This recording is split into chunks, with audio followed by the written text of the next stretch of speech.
L'enseignement d'aujourd'hui a pour titre L'éthique chrétienne, deuxième partie. Avant la conversion du croyant, son temps était perdu dans une vie de péché et de malédiction. Depuis sa conversion, en vertu du sacrifice de Jésus-Christ, le chrétien peut reprendre le contrôle de son temps et l'utiliser pour la cause du Seigneur.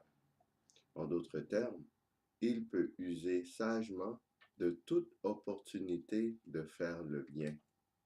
Pour ce faire, il doit comprendre l'enseignement de Jésus-Christ tel que révélé dans sa parole sur différents sujets. Cette étude aborde spécifiquement l'attitude que le chrétien doit avoir envers les humains. Philippiens chapitre 2, les versets 3 et 4. Ne faites rien par esprit de parti ou par vaine gloire, mais que l'humilité vous fasse regarder les autres comme étant au-dessus de vous-même. Que chacun de vous, au lieu de considérer ses propres intérêts, considère aussi ceux des autres. Le mot humilité vient du terme grec tapeiноphrozoun, qui veut dire un sens profond de sa petitesse. Ainsi, le croyant doit reconnaître ses faiblesses morales et percevoir les autres comme étant mieux que lui.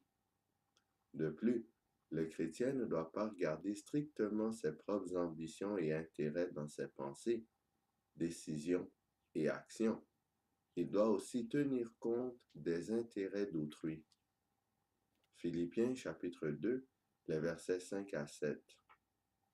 Ayez en vous les sentiments qui étaient en Jésus-Christ, lequel, existant en forme de Dieu, n'a pas regardé comme une proie à arracher d'être égal avec Dieu, mais s'est dépouillé lui-même en prenant une forme de serviteur, en devenant semblable aux hommes et ayant paru comme un simple homme.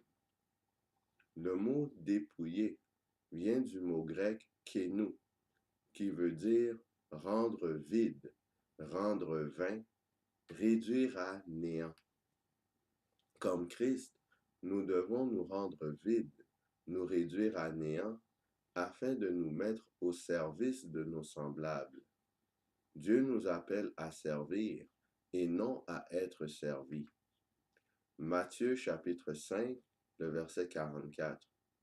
Je vous dis, aimez vos ennemis, bénissez ceux qui vous maudissent, faites du bien à ceux qui vous haïssent, et priez pour ceux qui vous maltraitent et qui vous persécutent. Luc chapitre 6, le verset 35. Aimez vos ennemis, faites du bien, et prêtez sans rien espérer, et votre récompense sera grande, et vous serez fils du Très-Haut, car il est bon pour les ingrats et pour les méchants. Il faut manifester de l'amour envers nos ennemis, nos opposants. Les croyants sont appelés à bénir ceux qui prononcent contre eux des malédictions. Ils doivent faire du bien à des personnes qui les détestent. Ils doivent aussi prêter sans rien espérer.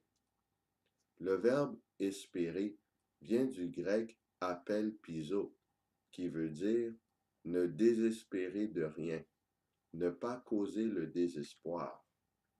Ainsi, les chrétiens doivent être prêts à prêter leurs biens sans que cela soit une source de désespoir. Romains chapitre 12, les versets 13 et 14. Pourvoyez aux besoins des saints, exercez l'hospitalité, bénissez ceux qui vous persécutent, bénissez et ne maudissez pas. Les chrétiens doivent subvenir aux besoins de leurs frères dans la foi. Aussi, ils doivent avoir de l'hospitalité. Le mot hospitalité vient du terme grec philonexia, qui veut dire amour pour les étrangers. Le peuple de Dieu doit donc mettre en pratique l'amour envers les étrangers. Romains chapitre 12, les versets 17 et 18. Ne rendez à personne le mal pour le mal. Recherchez ce qui est bien devant tous les hommes. S'il est possible, autant que cela dépend de vous, soyez en paix avec tous les hommes. Le chrétien ne doit pas avoir un esprit de vengeance lorsqu'il subit des outrages. Il faut rechercher à bien agir, peu importe les circonstances auxquelles un chrétien peut faire face. Le chrétien doit, autant que possible, déployer tous les efforts nécessaires pour être en paix avec tous les humains. Romains chapitre 12, les versets 19 et 20. Ne vous vengez point vous-même, bien-aimés, mais laissez agir la colère, car il est écrit, à moi la vengeance, à moi la rétribution, dit le Seigneur. Mais si ton ennemi a faim, donne-lui à manger. S'il a soif, donne-lui à boire. Car en agissant ainsi, ce sont des charbons ardents que tu amasseras sur sa tête. Au lieu de nous venger, il faut plutôt pourvoir aux besoins fondamentaux de nos ennemis ou opposants. Cette action constitue des charbons ardents qui sont amassés sur la tête des ennemis du peuple de Dieu. Le mot charbon vient du terme grec anthrax. Les Arabes utilisent l'expression les charbons ardents sur le cœur pour désigner une peine mentale très lourde. Le terme charbon est employé comme expression proverbiale qui signifie que l'on impose à un ennemi le souvenir du mal qu'il nous a fait. Ceci lui donnera l'impression d'avoir des charbons ardents sur la tête et qui l'amènera à se repentir. En effet, faire du bien envers nos ennemis les aide à parvenir au salut en Jésus-Christ. Jean chapitre 13, le verset 34. Je vous donne un commandement nouveau. Aimez-vous les uns les autres, comme je vous ai aimé. Vous aussi, aimez-vous les uns les autres. À ceci, tous connaîtront que vous êtes mes disciples, si vous avez de l'amour les uns pour les autres.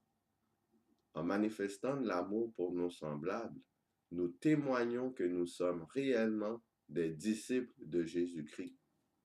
Cela est une façon très efficace de proclamer le message de l'Évangile au monde entier. Sur ce, qui allons-nous choisir?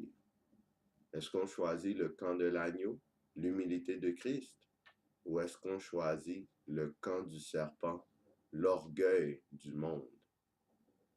Que le Seigneur nous pousse à suivre Jésus-Christ partout où il va, car il est le bon berger. Il est l'ange de l'Éternel qui campe autour de ceux qui le craignent et les arrache au danger. Que le Seigneur nous garde.